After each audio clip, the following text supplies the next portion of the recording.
Estamos aqui com o Paulo Alves, designer de móveis e dono da Marcenaria São Paulo.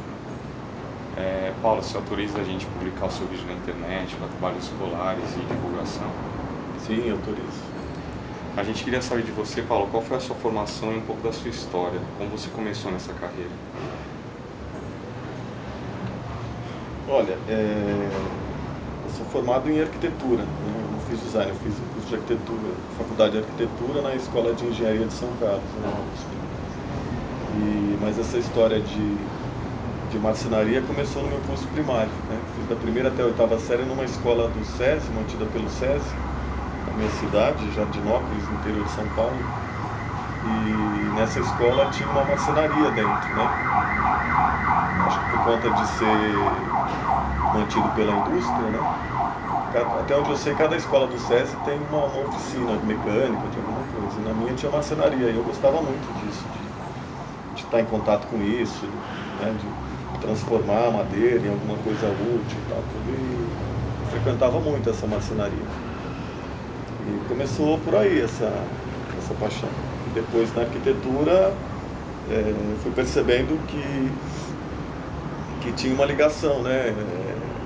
A arquitetura acho que é um dos cursos, dos poucos cursos que a gente tem ainda hoje, universitários, que te dá uma visão mais ampla, assim, né? Você não precisa seguir exatamente uma linha, né, profissional, né? Você tem muitas possibilidades de atuação e trabalhar nessa área de design é uma delas, né?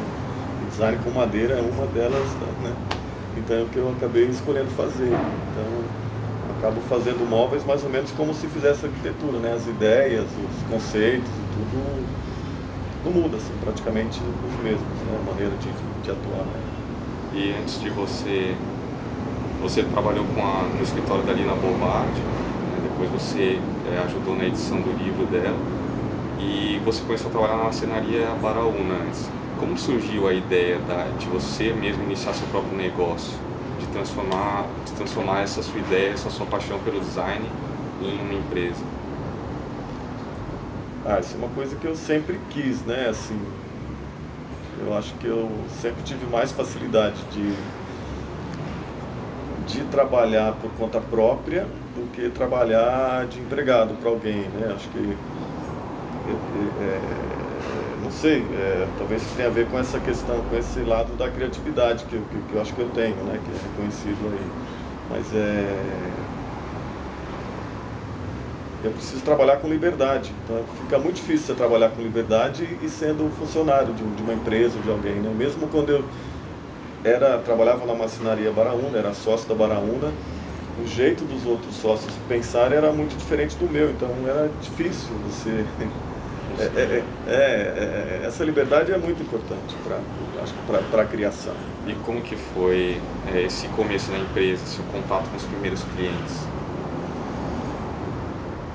Olha, esses clientes se misturam, né? Na verdade, eu tenho clientes de arquitetura, né? Eu faço projetos ainda hoje de arquitetura, que também são clientes da marcenaria, e um cliente leva o outro, né? É mais a coisa do boca a boca, né? A divulgação do trabalho, né? Acho que é super importante fazer bem feito e o cliente fica satisfeito, é a coisa mais importante, né? Você realizar o sonho que a pessoa tem de fazer um móvel, ela não saberia como botar aquilo em prática se não fosse o seu trabalho. Então, se conseguir fazer isso, você fidelizou, aquela pessoa vai estar sempre voltando e trazendo outras, né? Acho que é mais do que uma coisa assim de fazer um plano de negócio, procurar, comprar um mailing, atuar. Eu não acredito nisso, na verdade, né? O meu negócio vai para um outro lado muito mais intuitivo, né? O próprio jeito como eu comecei a marcenaria, né? Depois que eu saí da sociedade da Baraúna para montar a Marcenaria São Paulo, foi também muito nessa intuição, né? Eu já tinha os clientes que gostavam do meu trabalho, muito mais do que se eu estivesse na Baraúna ou em qualquer outro lugar, eles queriam fazer comigo. Então, os clientes eram meus, né?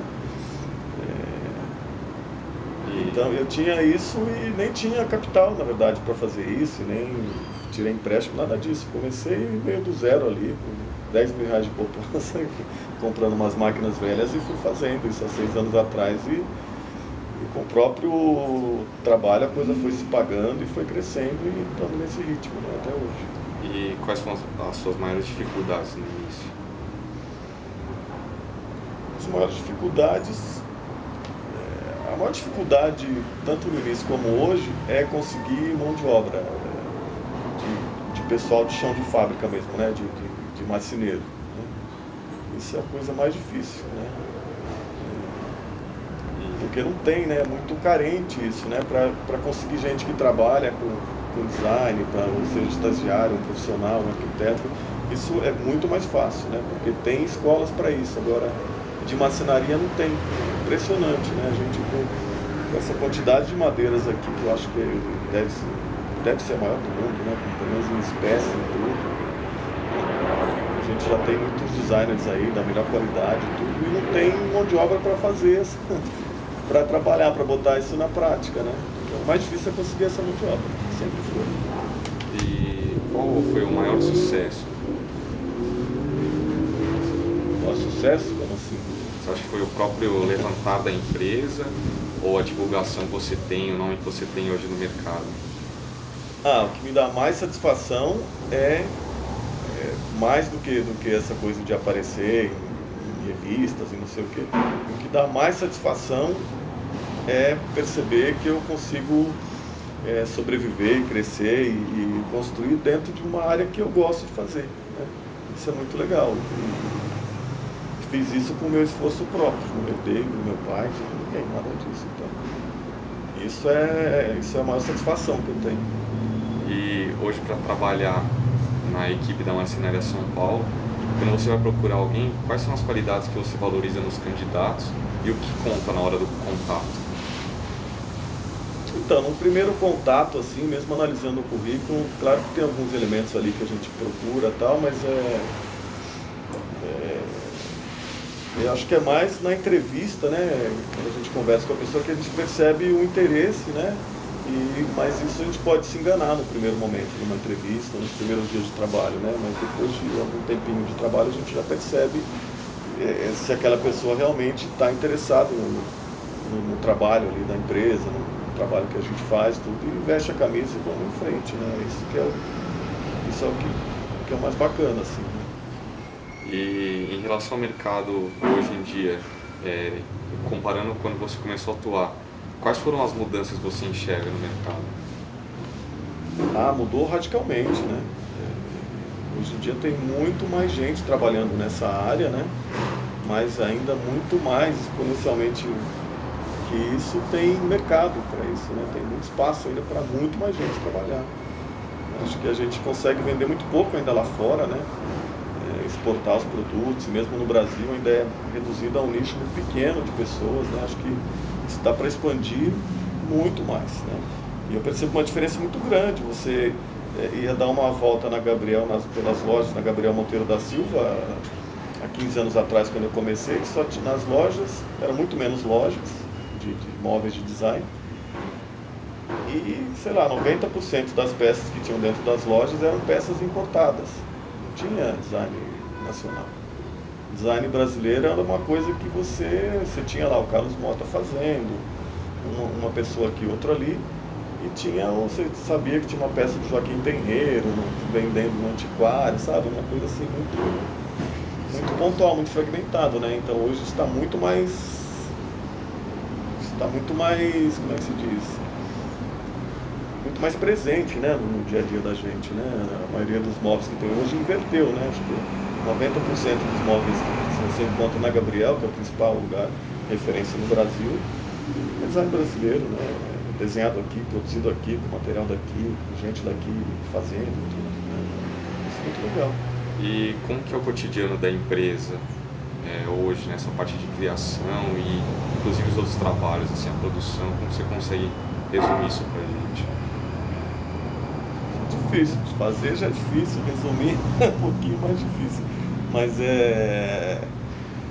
tem que fazer, bicho, tem que acordar cedo, tem que trabalhar de segunda a sexta, pelo menos, e tocar o barco e fazer, porque é muita coisa, não dá pra pensar que ser designer você vai ficar só desenhando, a não ser que você quer, no meu caso, que quero ter o meu negócio próprio, então eu tenho que administrar a parte financeira, tenho que administrar pessoal, tudo isso. Claro que eu tenho pessoas que ajudam nessas várias áreas, mas é muito mais suor do que muito mais transpiração do que inspiração, né?